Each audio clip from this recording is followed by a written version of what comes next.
Bienvenidos al LUM, Lugar de la Memoria, la Tolerancia y la Inclusión Social del Ministerio de Cultura. Les agradecemos a todos la participación y la espera.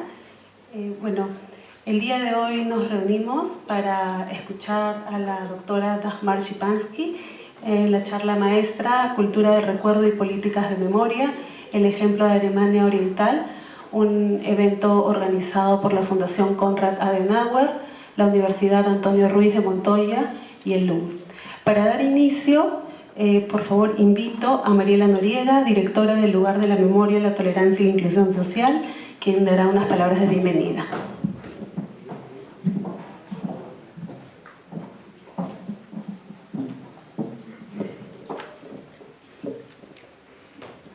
Muy buenas tardes, señor Sebastián Granberger, representante de la Fundación Konrad Adenauer del Perú, señor Aldo Vázquez, vicerrector de la Universidad Antonio Ruiz de Montoya y exministro de Justicia y Derechos Humanos del Perú, doctora Dagmar Szypanski, expresidenta del Parlamento Federal de Turingia y miembro del directorio de la Unión Cristiano-Demócrata, señores, señoras presentes, muy buenas tardes.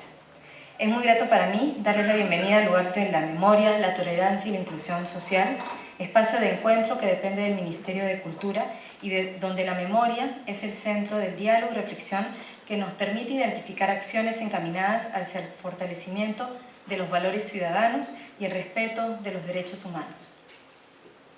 Reto nada sencillo para el que es necesario emprender un trabajo conjunto que convoca a la sociedad civil, al Estado y a la cooperación, como sucede con las distintas actividades que el LUM impulsa y cuyo mejor ejemplo es la organización de esta actividad académica, que ha sido posible gracias al apoyo de la Fundación Konrad Adenauer en el Perú y de la Universidad Antonio Ruiz de Montoya.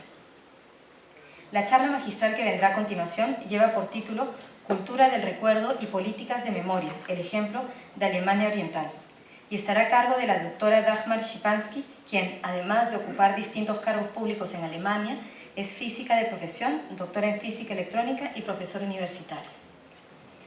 Para todos nosotros, la presencia de la doctora Szypanski es por demás importante, no solo por la gran trayectoria que la antecede, sino por el aprendizaje que conlleva conocer y escuchar cómo otras sociedades han ido restableciendo sus lazos sociales después de periodos de violaciones a los derechos humanos y cuáles son los retos y desafíos que ahora enfrentan. Por ello, agradezco nuevamente la generosidad de la doctora Szypanski al participar en esta charla, a quienes han hecho posible su presencia y sobre todo a ustedes, cuya participación confirme el interés que tenemos por pensar, reflexionar y construir una cultura de paz en el Perú. Muchas gracias.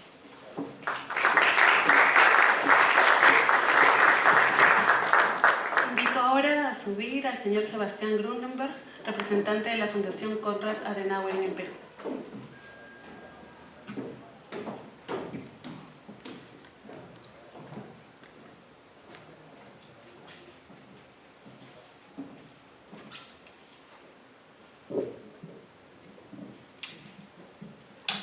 Buenas tardes, estimada doctora Dagmar Szypanski, expresidenta del Parlamento del Estado Federal de Turingia en Alemania, estimado Aldo Vázquez, vicerrector de la Universidad Ruiz de Montoya, exministro de Justicia, estimada Mariela Noriega, encargada del Lugar de la Memoria, de Tolerancia y de Inclusión Social, estimados visitantes de esta charla esta noche. Es un gran placer darle la más cordial bienvenida a este evento en nombre de la Fundación Konrad Adenauer. El Talmud, el libro sagrado de los judíos, dice en una de sus citas más célebres: el secreto de la redención es la memoria. Alemania es un país que ha vivido con la memoria histórica y sigue viviendo con esa memoria. Como pueblo, hemos tenido que aguantar 2 horrendas dictaduras solo en el siglo XX. Dictaduras que no solo acabaron con las libertades y derechos de los ciudadanos, sino que trataron de instalar en las cabezas de las personas ideas totalitarias, subyugando al individuo debajo de lógicas perversas. La segunda de esas dictaduras sometió al pueblo de Alemania Oriental. La tan mal llamada República Democrática Alemana, RDA, era un régimen que propagaba el estado ideal de trabajadores y granjeros, mientras que a los que discreparon se les encarceló, torturó y asesinó. En junio del año pasado tuve la alegría de visitar Berlín con 8 jóvenes políticos del Perú. Ellos pudieron conocer de primera fuente el muro que separó Berlín, sus brutales instalaciones de dispositivos de disparo automático y la llamada Franja de la Muerte. Pudieron además conocer lo que fue la prisión y centro de tortura emblemático de la RDA, el centro de detención de Hohenschönhausen, donde un ex prisionero político cubano que fue detenido en Cuba y en la RDA les hizo un recorrido muy conmovedor. Aún hoy, como alemanes, cargamos con nuestro pasado, con este Estado que espiaba, encarcelaba y mataba a sus propios ciudadanos. La Alemania unificada a partir de 1990 tuvo así un gran reto de encontrar una política de Estado sobre la memoria. Pero sobre todo eso va a hablar en breves minutos nuestra invitada especial. Como Fundación Konrad Adenauer en el Perú, aspiramos a que esta experiencia sirva para facilitar debates que ustedes aquí en este lindo país llevan a cabo. Son debates difíciles, sin duda. Y muchas veces son debates en los que no hay un verdadero y falso, sino muchas verdades individuales basadas en vivencias propias de propia carne. La Fundación Konrad Adenauer es una fundación demócrata cristiana alemana que tiene su inspiración en la figura de Konrad Adenauer, primer canciller alemán después de la Segunda Guerra Mundial. Aunque no es el tema que hoy hablamos, quiero mencionar que a Konrad Adenauer le tocó un arduo trabajo reconstruir Alemania. No solo reconstruir un país, no reconstruir Alemania solamente físicamente, sino también un país quebrado moralmente por la ideología perversa y totalitaria del nacionalsocialismo. Durante los años de la separación alemana, la Fundación Konrad Adenauer, a través de su trabajo de formación política, ha trabajado en múltiples ocasiones apoyando a la oposición democrática en la RDA y ha contribuido a mostrarles a los alemanes de Occidente lo que realmente fue el régimen que se hallaba al otro lado del muro. También quiero mencionar el trabajo de muchos políticos de la CDU en solidaridad a los demócratas en el otro lado de Alemania, que lo tenían muy, muy difíciles. Los viajes de solidaridad, los grupos de solidaridad, que fue una cosa realmente conmovedora. No es de extrañar entonces que temáticas de memoria y derechos humanos son parte de la ADN de la labor de nuestra fundación, tanto aquí en el Perú como en los más de 120 países donde trabajamos alrededor del mundo. Por ello estamos muy felices y agradecidos de que nos honra hoy con su visita la doctora Dagmar Schipanski. Dagmar Schipanski es una de las políticas más importantes de Alemania Oriental después de la caída del muro. Como ministra y presidenta del Parlamento del Estado Federado de Turingia, ella fue parte activa del proceso de memoria histórica y las políticas de memoria histórica. Por eso creo que es muy difícil encontrar una persona más idónea para hablarnos del tema que nos convoca hoy.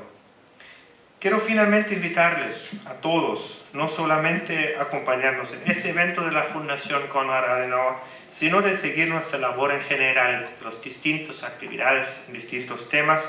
Nos encuentran, por ejemplo, en Facebook en Fundación Konrad Adenauer en el Perú. Y finalmente quiero agradecer al Lugar de la Memoria de abrirnos sus puertas, esa casa que fue inaugurada por el presidente de Alemania, expresidente Joachim Gauck, durante su visita. Y él ha dicho en este mismo lugar, y de este mismo lugar, algún día esta casa será un lugar de enseñanza, de civilización, en el sentido más amplio, un lugar de enseñanza para una política que no debe conocer solo la perspectiva de los gobernantes, sino que también debe integrar de forma constante la perspectiva de los reprimidos o víctimas de la sociedad. Nuevamente bienvenidos a todos y nos deseo un muy interesante evento. Muchas gracias.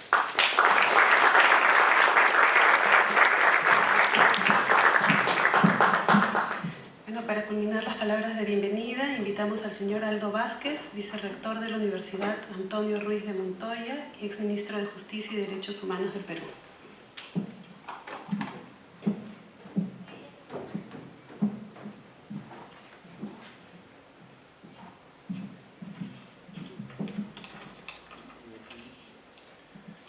Doctora Dagmar Szypanski, expresidenta del Parlamento Federal de Turingia y miembro del directorio de la Unión Cristiano-Demócrata de Alemania. Doctora Mariela Noriega, directora del Lugar de la Memoria, la Tolerancia y la Inclusión Social. Doctor Sebastián Grünberger, representante de la Fundación Konrad Adenauer en el Perú. Señoras y señores, para la Universidad Antonio Ruiz de Montoya y para mí, en mi condición de vicerrector de la universidad, es un gran honor participar de este acto académico y dar la bienvenida a la doctora Szypanski. Sus credenciales académicas y su compromiso político en la construcción de la tolerancia en su país otorgan valor y autenticidad al mensaje que ella nos ofrecerá esta noche. La historia de la humanidad no es un recorrido plano e inalterado, sino que está jalonado de tensiones y conflictos que han desencadenado muchas veces en procesos sociales traumáticos, atravesados por un lacerante sufrimiento humano y seguidos de largas secuelas de incomprensión y rencor. Son esos golpes tan fuertes a los que aludía nuestro gran poeta César Vallejo, como si, cito, la resaca de todo lo sufrido se emposara en el alma. El Perú histórico, aunque ha disfrutado de extensos periodos de relativa armonía, ha visto en la evolución de nuestras múltiples culturas preincaicas ocasión de encuentros y desencuentros, que alcanzaron su meseta en el establecimiento del Imperio Incaico. Si bien este mantuvo dominio territorial y se impuso sobre las culturas precedentes, no estuvo en sus propósitos la eliminación ni el genocidio, sino la conversión de aquellos pueblos a la civilización inca. Historiadores como María Rostorowski nos han mostrado cómo el imperio, antes que una maquinaria guerrerista, fue una empresa civilizadora. La conquista española, con sus luces y sombras, significó, sin embargo, un proceso traumático que aún, transcurridos casi 5 siglos, no ha sido todavía completamente procesado. Tras el choque cultural de entonces, perviven todavía secuelas de intolerancia, racismo y exclusión que nos desafían cotidianamente. Ya constituida la República, el siglo XIX fue testigo de la pugna constante entre caudillos, civiles y militares, que dejaron también nuestra tierra regada por la sangre de los seguidores de unos y de otros.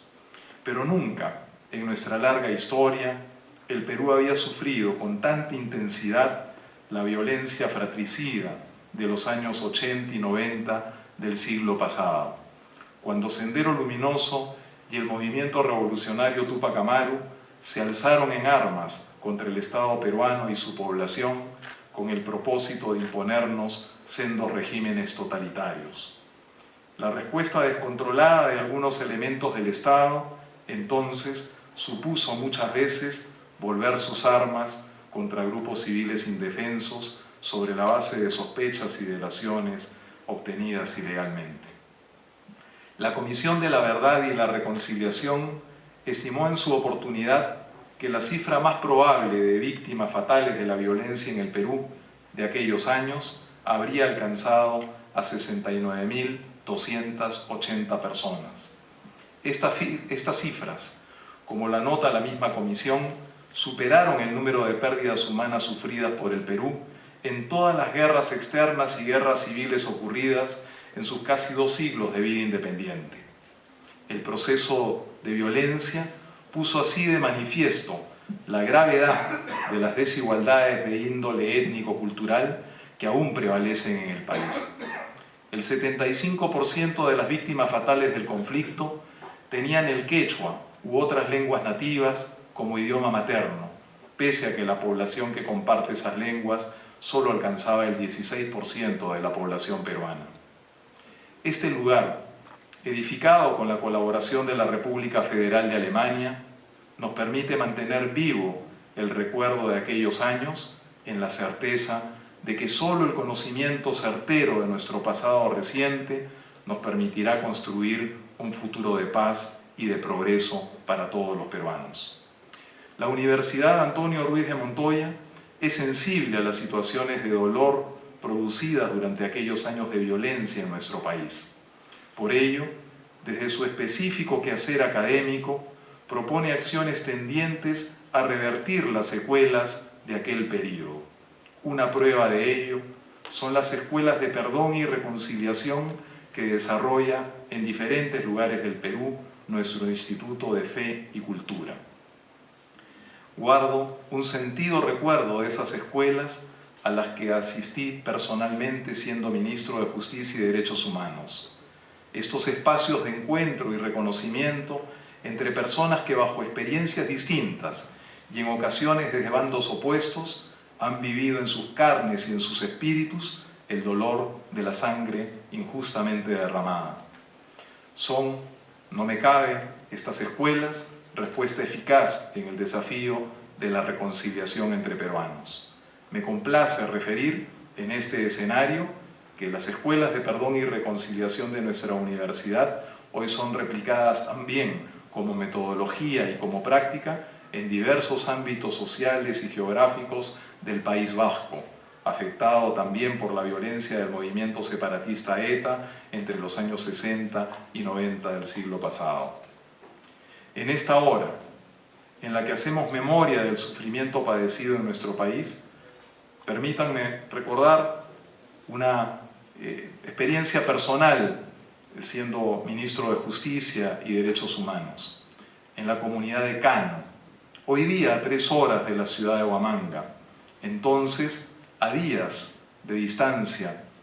Allí me cupo la satisfacción de entregar los restos de más de 60 personas desaparecidas desde aquellos años.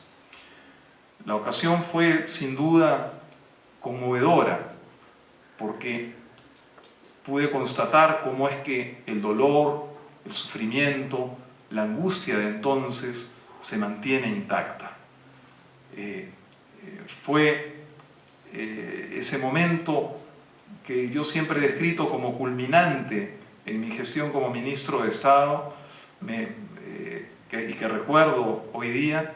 Creo que ese recuerdo vivo que todavía se mantiene en tantas poblaciones en nuestro país nos exige, nos convoca, nos demanda políticas públicas en materia de memoria colectiva en relación a aquello que ocurrió en nuestra patria. Estoy seguro que la presencia de la doctora Shipansky entre nosotros, a quien le doy también nuestra cálida bienvenida y a quien le agradezco su disposición a compartir la experiencia alemana en materia de reconciliación, estoy seguro que será de gran utilidad para nosotros como ciudadanos, pero también como académicos, para construir iniciativas que puedan coadyuvar a desarrollar en nuestro país políticas públicas que favorezcan efectivamente una auténtica reconciliación entre los peruanos. Muchas gracias.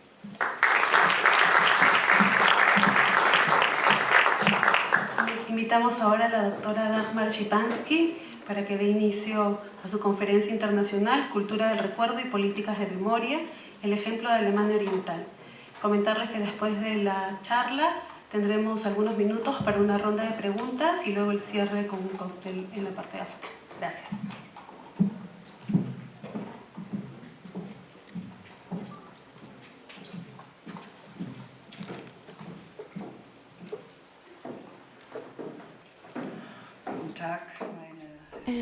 Estimadas señoras, estimados señores, estimado señor Grundberger, yo les agradezco por la invitación de poder estar aquí con ustedes.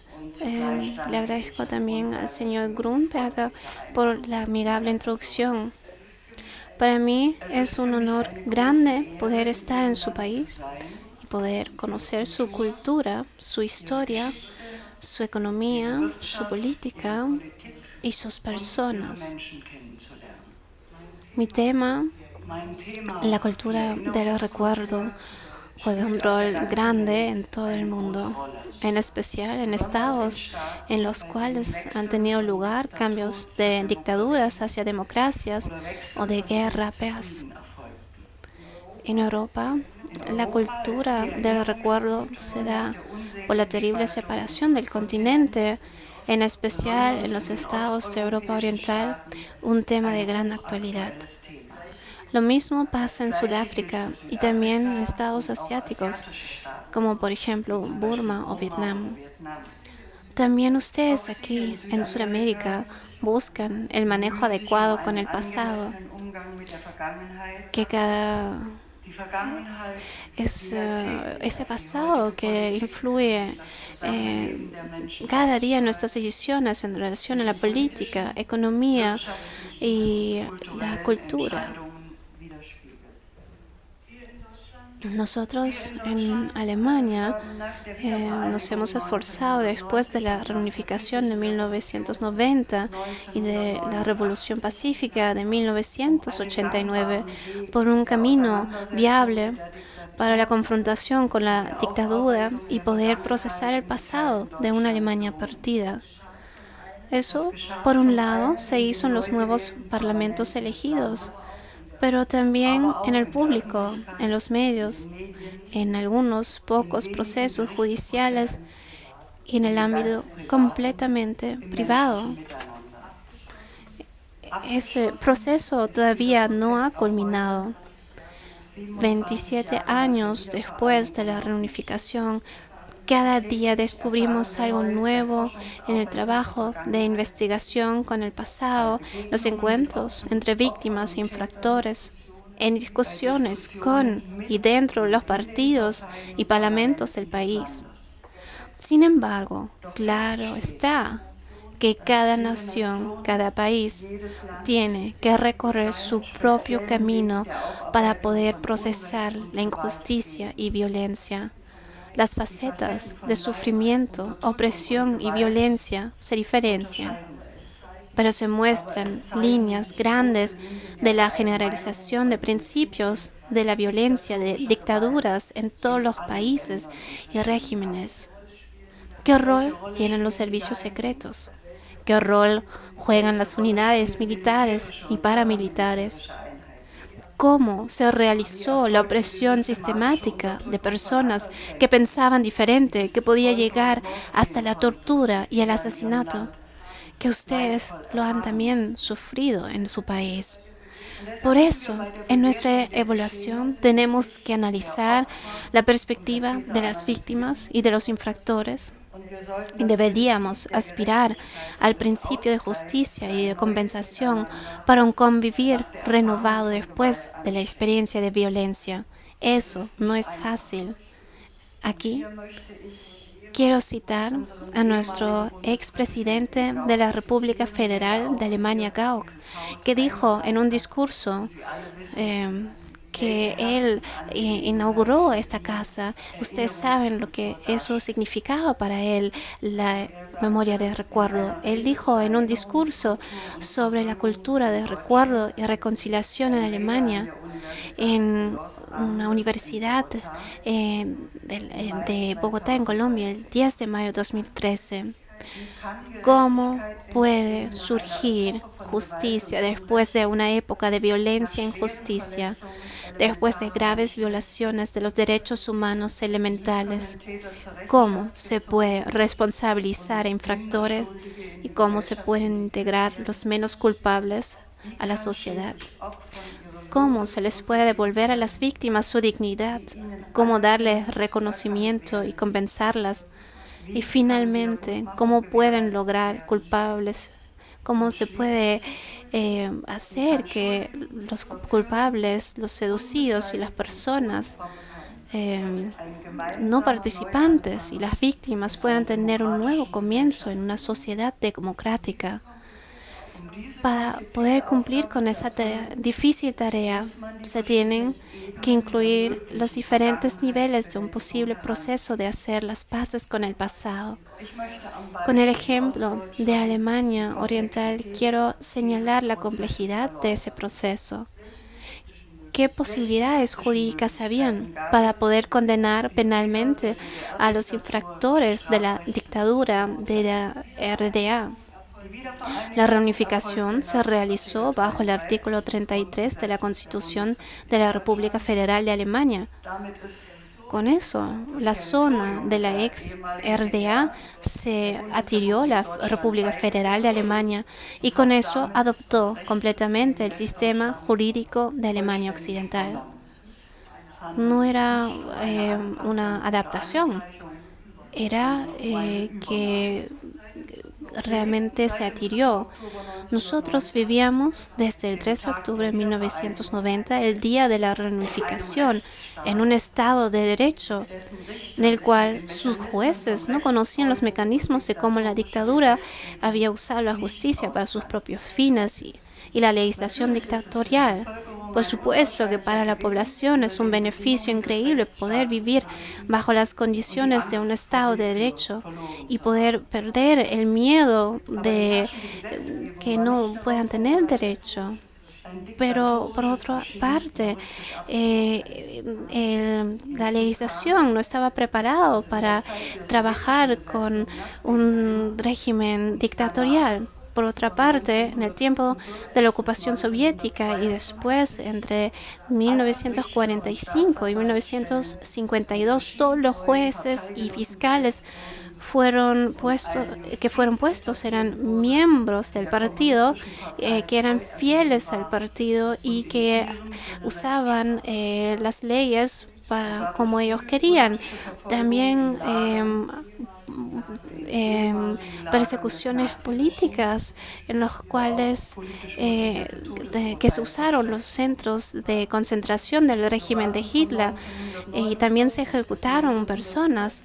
Entre 1949 y 1950 estuvieron 24.000 personas presas en el centro de concentración nazi Buchenwald, de los cuales 7.100 no sobrevivieron y cuya permanencia fue desconocida hasta 1993.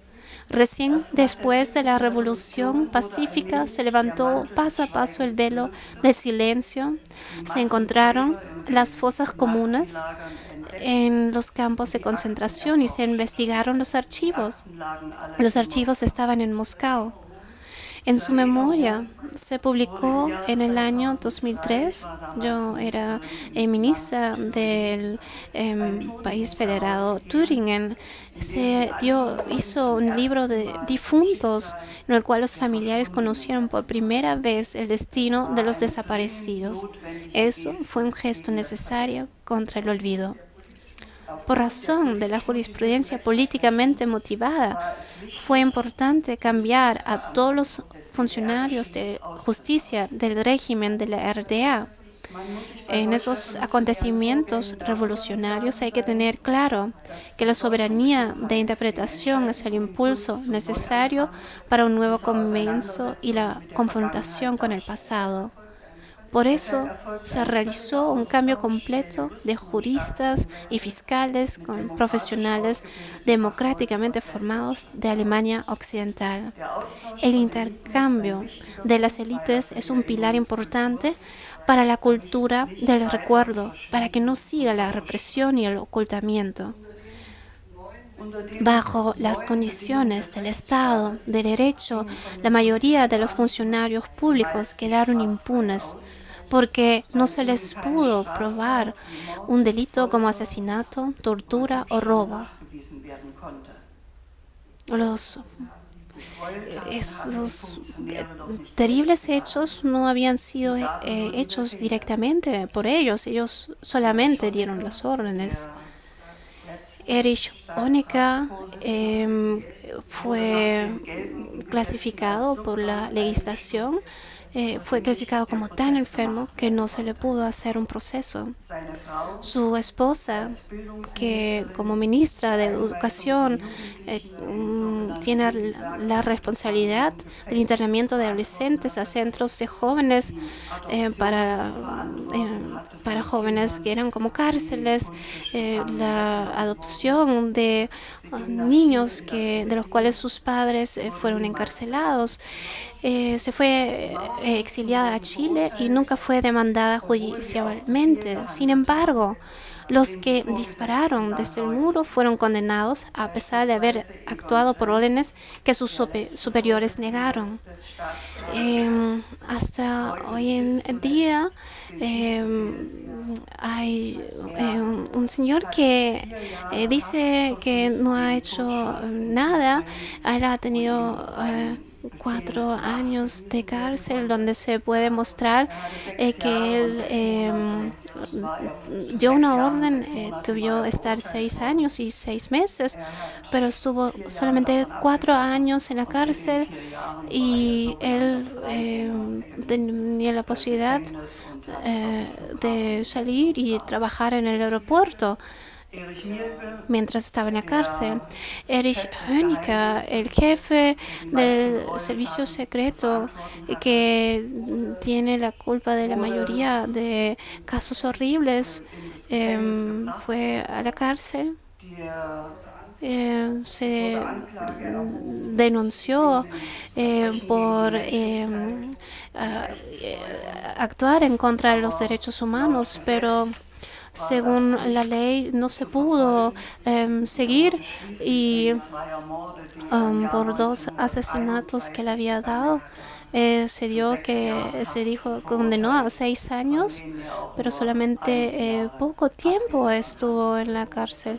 Eso fue algo muy terrible, algo que no pudieron entender las personas, de que se pudo hacer tan poco con la legislación.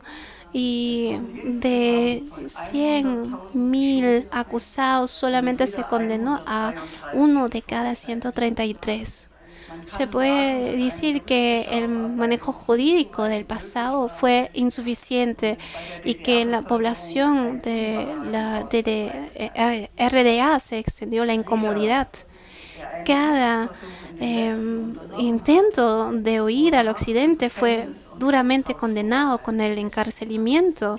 Esas personas que estuvieron mucho tiempo encarcelados después de 1990 tuvieron que pedir su reivindicación. No se hizo automáticamente como nosotros habíamos pensado, que claramente era algo en contra del derecho.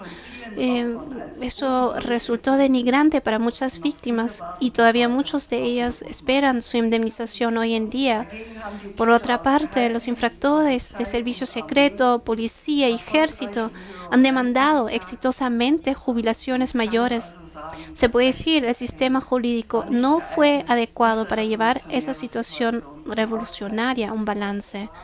Las víctimas han sido y siguen perjudicadas. Solo una minoría de infractores ha sido acusados o condenados.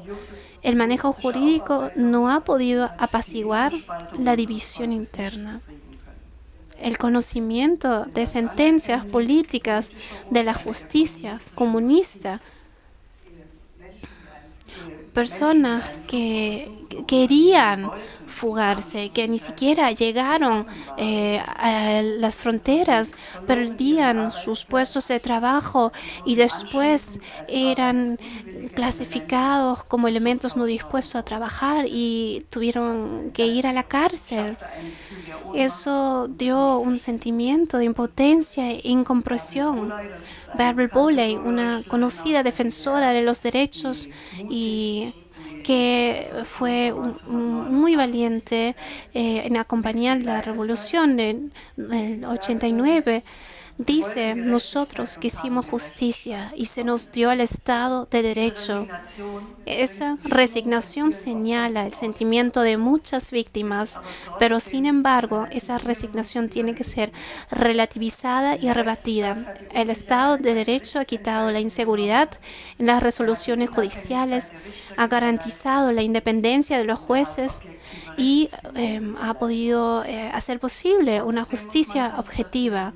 Aún así, se debe señalar que derecho y justicia han sido percibidos diferente por las personas. Eso también es sustancial en una cultura del recuerdo. El manejo jurídico fue difícil. Para ello tuvo un lugar importante el hecho de poder procesar lo sucedido a través de los archivos del Servicio Secreto del Estado. Se llamaba Servicio de Seguridad del Estado. En la Revolución Pacífica de 1989, defensores de derechos y civiles entraron a esos archivos y ocuparon los archivos porque los empleados del servicio de inteligencia habían empezado a destruir archivos y el movimiento ciudadano detuvo esta destrucción. La primera pregunta del primer parlamento por elección libre de los años 90 fue abrir o cerrar los archivos, porque esos archivos eran la evidencia del carácter antihumano y antidemocrático en Alemania Oriental. En otras palabras, seguir callando la injusticia o una discusión pública sobre el pasado. El Parlamento decidió la disolución del servicio secreto y la protección de los archivos para que la población tenga acceso. No eran pocos los que temían que podía haber autojusticia y división profunda de la población cuando cada uno descubría quién había informado al servicio secreto sobre uno mismo, qué y cómo había espiado. Los muchos, hasta entonces desconocidos no oficiales empleados del servicio secreto, temían la revelación, así como también todo el aparato del partido y del gobierno. Eso es inmediatamente comprensible cuando uno tiene en mente que el servicio secreto, según su propia declaración, era espada y escudo del Partido Comunista del DDR y cumplía sus exigencias, las exigencias del partido. En el partido de 16 millones de habitantes habían 2 millones de miembros que a su vez tenían todas las funciones de dirección en el Estado. Esa minoría era responsable de las represiones de la dictadura y ellos hicieron muchas acciones, tomaron muchas medidas para que no se abran los archivos. Pero en el primer Parlamento democrático, después de 1990, la minoría de opositores fue vencida por mayoría de votos y se aprobó la ley sobre los archivos del servicio secreto de la antigua RDA del 20 de diciembre de 1991. Se creó un organismo que administra los archivos y se reglamentó el acceso a los archivos. Cada ciudadano pudo solicitar acceder a archivos, lo que le posibilitaba el acceso a su acta personal. Muchos ciudadanos hicieron uso de esa posibilidad y hubo un choque profundo en la sociedad cuando se supo que tan extendido era el sistema de espionaje. Tenga en mente que el archivo que todavía existe comprende 111 kilómetros de documentos. Cada metro incluye 10.000 hojas de papel. Una aglomeración aterradora de embrutecimiento moral y espiritual, un testimonio doloroso de intervenciones estatales en los destinos de personas. Los temidos actos de venganza no sucedieron, pero casi no hubo confrontación o discusión entre los infractores y las víctimas. ¿Fue cobardía o vergüenza? ¿Una nueva resignación? ¿Todavía el miedo por los infractores o el silencio impuesto todavía tenía efecto? Hasta hoy en día no soy capaz de responder eso. Por eso, hubieron personas que hicieron público que sus familiares los habían espionado. Por ejemplo, una mujer que peleó por los derechos humanos y todo se le dio, toda la información le pasaba a su esposo al servicio secreto. Ella después se divorció. La discusión pública se hizo muy poco y todavía sigue siendo una tarea. Otro tema muy importante de la legislación democrática fue que cada empleado del sector público que había trabajado para el servicio secreto sea despedido. Así que cada empleado del sector público, de los juzgados, cada profesor, cada catedrático, cada policía fue revisado por el organismo encargado de los archivos Stasi, del cual nuestro expresidente del Estado Federal de Alemania, Joachim Gauck, fue en ese entonces el director. Joachim Gauck hizo que ese organismo pudo ser una institución independiente y objetiva que da información sobre los destinos injustos en la RDA. Esas investigaciones de los antiguos empleados del sector público llevó a que pudo haber en cambio de los antes privilegiados de la RDA por fuerzas democráticas cuando se mostró que se había trabajado para el servicio secreto. Ese cambio de élites fue acompañado por un debate público acalorado que hizo contribuciones importantes para procesar el pasado, aunque el proceso en sí era doloroso.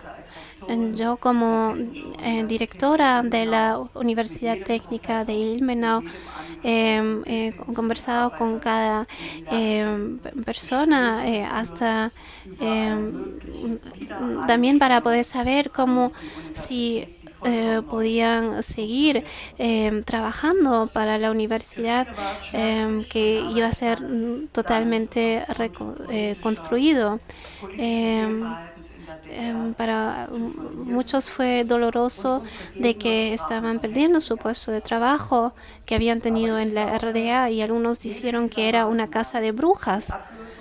Pero esos procesos ayudan a una memoria, a una cultura del memoria, porque levantan el velo del silencio. Yo hubiese deseado más confrontación pública con esos mecanismos de opresión en la RDA. Esos mecanismos siempre surgen en dictaduras y representan un peligro para las democracias, en especial para democracias frágiles. Por eso era de suma importancia en la discusión pública, para la confrontación pública con la dictadura comunista del proletariado, el libre acceso de los medios y del sector académico a los archivos. Ese acceso pudo posibilitar que se pudo clasificar la historia del régimen y hasta hoy en día nos proporciona un entendimiento importante. Así, una alianza de investigación de diferentes universidades aportó una descripción detallada de estructuras, principios e impactos del régimen comunista de 1949 a 1989. Se creó la Fundación Federal para poder procesar la dictadura, la que financia y promueve proyectos en relación a problemas específicos del régimen SED, como por ejemplo la situación de niños de centros de reeducación o de los que han sido forzosamente adoptados, las historias de las universidades, la desaparición completa de las ciencias humanas. Ese trabajo es posible por el acceso a los archivos. Si se llega a entender cómo el servicio secreto había dominado todas las estructuras del país, también las estructuras internas, eso ayuda mucho. Esa fundación hace un amplio trabajo público con publicaciones, discursos y debates. Su trabajo es apoyado por las diferentes asociaciones y por las fundaciones de los partidos, en especial por la Fundación Konrad Adenauer y también la Fundación Friedrich Ebert. Señoras y señores, la República Federal de Alemania tiene una estructura federal por la cual en cada estado federado de la parte oriental se creó un organismo encargado de la dictadura SD, que tiene las siguientes tareas: asesoramiento de perseguidos políticos del mayo 45 a octubre de los años 90 sobre el manejo del pasado doloroso, apoyo para perseguidos políticos en el camino de la reivindicación, información al público sobre modos de acción de formas de gobiernos dictatoriales. El trabajo de los organismos de los estados federados hace la coordinación. El encargado da el acceso a los archivos. Quiero señalar aquí que en el centro están las víctimas. Ellas reciben soporte psicológico y ayuda en procesos de reivindicación e indemnización. Para mí, esa es una obligación especialmente importante en una Alemania reunificado. ¿Se puede delegar la responsabilidad moral de confrontar el pasado a un organismo? Eso no se puede hacer de ninguna manera, ya que cada uno es responsable de sus propios pensamientos y acciones. Cada uno tiene que reconsiderar su pasado en el espejo de la democracia. Esa posibilidad la hemos aprovechado al comienzo de los años 90 en la administración pública, colegios, universidades, juzgados y la policía. Ese proceso de poder enfrentar el pasado fue muy doloroso, en especial cuando el espionaje era entre colegas del mismo instituto. Algunos se disculparon con sus colegas por el espionaje y ellos mismos tomaron pasos, pero fue una minoría. La mayoría se mantuvo en silencio, por lo que faltaba una reconciliación interpersonal o hasta un arrepentimiento, lo cual hasta hoy en día dificulta la unificación de la sociedad civil. Hemos tenido casos en los cuales se ha visto que se dieron reportes graves al servicio secreto. Yo opino que apertura y tolerancia son importantes para el desarrollo de una cultura de recuerdo. se necesita tiempo en un país en el cual se ha tenido dictadura. Nosotros ahora estamos viendo que es importante trabajar con los jóvenes. Los datos y cifras que tenemos ahora se deben enseñar en los colegios. Están los diferentes ministros de los países federados. Yo estuve apoyando en que eso entre a los colegios, pero fue un proceso algo lento. Hay que decir que 70 millones en comparación con 17 millones, eran pocos los que estuvieron viviendo esa opresión, y recién ahora se está creando un conocimiento de qué significaba eso. Pero los datos y las cifras son una cosa que pocas veces llegan al corazón y a los sentimientos de las personas. Así que en Alemania hemos creado museos para poder mostrar el sufrimiento y horror de los encarcelados. Estos han sido construidos en los sitios originales, como en la cárcel de servicio secreto de Berlín, Hohenschönhausen, uno en Erfurt, otro en Gera, que era un lugar de interrogaciones de la Stasi de muy mala fama. Aquí un opositor del régimen murió, no se sabe cómo murió. Se tiene una recopilación impactante de las medidas psicológicas que ellos usaban. Hasta habían pruebas de olor de las personas, se guardaban partes de su ropa, habían métodos para los interrogatorios y de los reglamentos. Hay listas en las cuales las personas que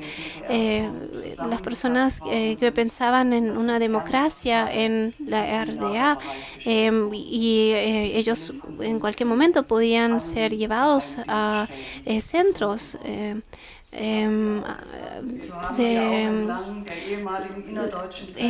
a lo largo de la antigua frontera dentro de Alemania. Se han creado museos en los cuales se ve la terrible maquinaria de matanza. Aquí también fundaciones hacen una excelente labor.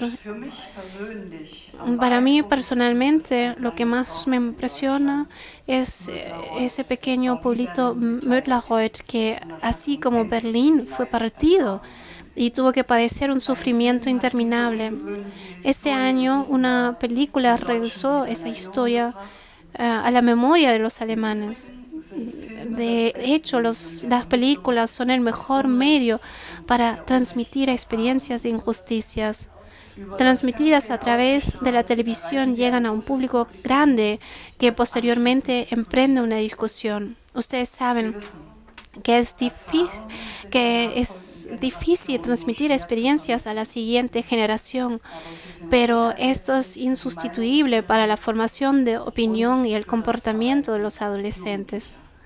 Una película ganadora de un Oscar, La vida de los otros, subraya eso con mucha fuerza. Muestra los mecanismos de opresión en su terrible diversidad.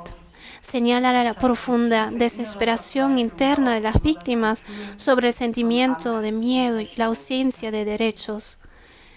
Para mí fue muy impresionante cuando se había mostrado esa película, que yo era ministra y mi chofer me preguntó, ¿realmente fue así? Yo nunca me di cuenta.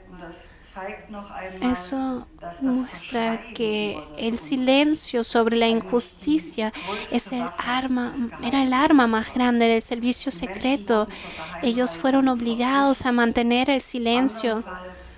sino se les decía que ellos iban a ser nuevamente encarcelados. Así que ellos por décadas mantenieron silencio, y el resto de la sociedad que no tuvo esa vivencia nunca supo de esas injusticias.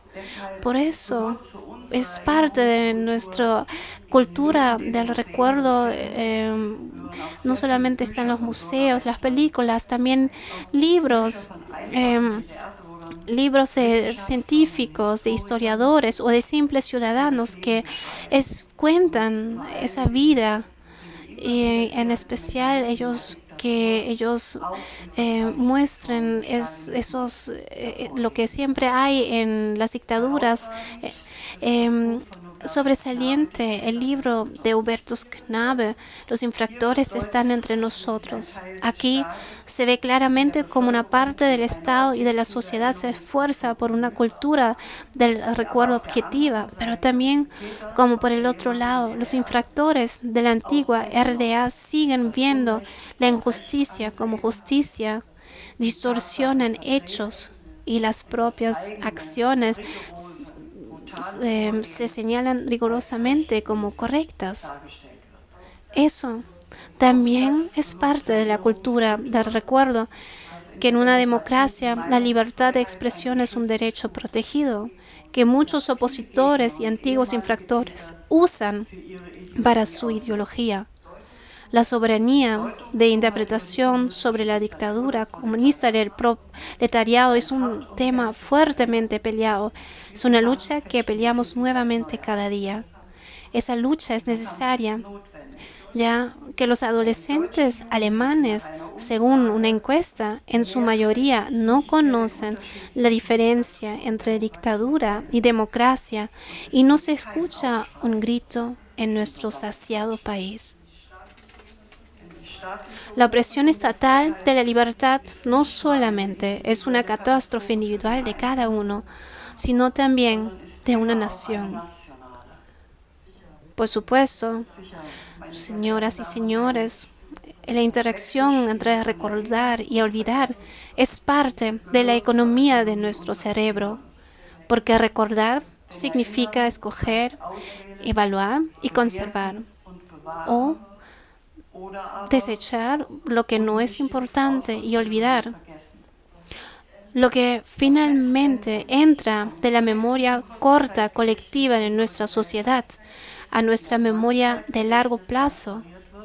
Depende de nuestra decisión, nuestra voluntad y nuestra inteligencia, de los que estamos afrontando nuestro pasado.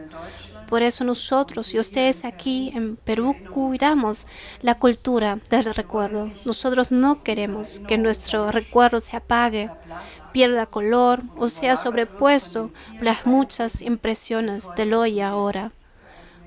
Para una persona, la pérdida de memoria es una enfermedad grave. Damas y caballeros, lo mismo es válido para una sociedad. Por eso, agradezco nuevamente su invitación a esta charla. Yo sé que ustedes procuran poder procesar y recordar, así como también procuran una vida común y pacífica entre antiguos enemigos. Fue muy impresionado por la visita en este museo. Los problemas de ustedes me han tocado profundamente. Yo les he querido compartir mis experiencias de un posible proceso, pero no puedo darles recomendaciones directas para su difícil camino. Por eso, quizás podemos discutir ahora juntos de lo que a ustedes quizás de la perspectiva alemana les parezca un posible ejemplo, o lo que les parece incomprensible. Estoy muy contenta de la discusión que vamos a poder tener ahora. Muchas gracias por su atención.